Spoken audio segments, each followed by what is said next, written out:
মাসুদ কামাল ভাই, আসতে চাই যে সরকারের ভূমিকা, নির্বাচন কমিশন আইন শৃঙ্খলা পরিস্থিতির প্রসঙ্গ নিয়ে কথা বলছিলেন।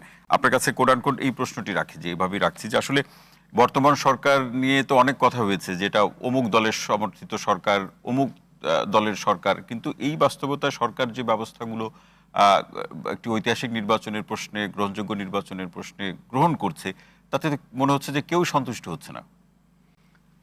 আমি তো দেখি না আসলে, আমি তো কাউকে বলতে শুনি নাই যে আমরা খুব খুব সন্তুষ্ট।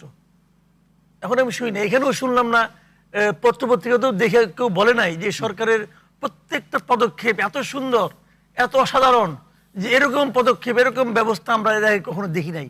এরকম কাউকে বলতে শুনি নাই ভাই পর্যন্ত। আমি সবাই সন্দেহ। এখন ঘটনাটা জানেন, জি, আগে কি হতো, আগে অনেক সময় হতো কি, সরকারের উপর মানুষ সন্দেহ করতো সরকারের প্রতি কোনো জায়গায় পক্ষপাত দুষ্ট আচরণ করছে।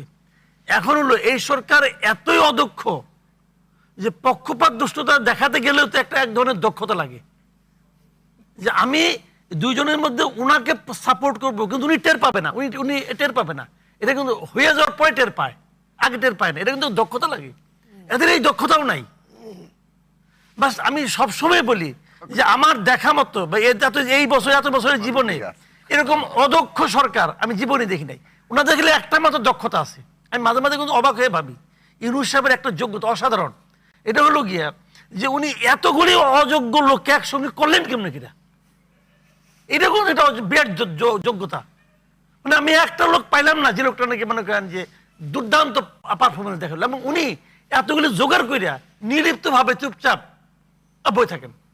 ওনার কিন্তু যায় আসে না, জিজ্ঞাসা করলে মাঝে মাঝে বলেন যে আমি একটা ইতিহাসের শ্রেষ্ঠ নির্বাচন উপহার দেব। মানে এতজন সম্মানিত উপদেষ্টারা কাজ করছেন, তার মধ্যে একজনকেও আপনার যোগ্য মনে হচ্ছে না? তুলনামূলক ভাবে দেখলে 2 জন তো আছেই, তুলনামূলক ভাবে দেখলে তো এদের মধ্যে বেটার। আচ্ছা, এদের মধ্যে একজন বেটার আছে। আমি বলি আপনাকে, ওই যে যোগাযোগ এবং জ্বালানি বিষয়ক যিনি আছেন ফাউজুল কবির খান, ওনাকে আমি তুলনামূলক ভাবে বেটার মনে করি। দ্বিতীয়টা খুঁজতে গেলে আমাকে মানে আধা ঘন্টা সময় দিতে হবে, কারণ দ্বিতীয়টা খুঁজতে হলে আমার মিনিমাম আধা ঘন্টা লাগবে খুঁজে বাই করতে। আরেকজন কি? তাহলে ঐতিহাসিক নির্বাচনের অঙ্গীকারের ভাই উনি ভাই আমি বলি আপনাকে, উনি একটা নন পলিটিক্যাল লোক। আমি ইউনূস সাহেবের কথা বলতেছি। জি, বলুন। উনি এটা তো একটা ইলেকশন, তো একটা পলিটিক্যাল অ্যাক্টিভিটিস না, এটা একটা পলিটিক্যাল কাজ। এই পলিটিক্যাল কাজটা কিভাবে মানে গুটে আনতে হবে, এটা ওনার যোগ্যতার বাইরে এটা। এবং উনি এটা আওলা মানে এখন পর্যন্ত ওনার সুবিধাটা কি জানেন, প্রত্যেকটা পলিটিক্যাল পার্টি ওনাকে সাপোর্ট দিয়ে যাচ্ছে। সবাই কিন্তু মুখে মুখে বলে ভালো হচ্ছে না, অমুক হচ্ছে না, কেউ কিন্তু বলে না যে তুমি অযোগ্য, কেউ কিন্তু এর উচ্চারণ করে না। দুই একটা আমাদের মতো দুই একটা পাগল ছাগল করে, আর কেউ করে না কিন্তু। সবাই তাদেরকে বলে ঠিক আছে কামটা সারেন। ওইটা হয় কেন জানেন বলি ঘটনাটা। ধরেন আপনি বাসার মধ্যে আছেন, আপনার 2 বছর 2.5 বছরের বাচ্চা হাতে একটা ছুরি নিয়ে ঘুরতেছে, এখন আপনার লক্ষ্যটা কি হবো? বাবা কিছু করিস দে, আমাকে দে, ওকে আমাকে দে, তোর চকলেট দেবো, মানে কোনো মতো গেলে ছুরিটা তুই ফালা। এই অবস্থাটা এদের, মানে সবাই আতঙ্কগ্রস্ত যে কোনো মতো ইলেকশনটা পার হোক। ইলেকশনটা পার হলে একটা পলিটিক্যাল গভর্নমেন্ট, সবাই কিন্তু তাই বলে একটা পলিটিক্যাল গভর্নমেন্ট আসুক, জনগণ এটাকে নির্বাচিত করবে, যারাই করুক ভাই আমার কোনো আপত্তি নাই। কিন্তু এরকম জবাবদিহিতা ছাড়া তো কোনো গভর্নমেন্ট থাকবে না।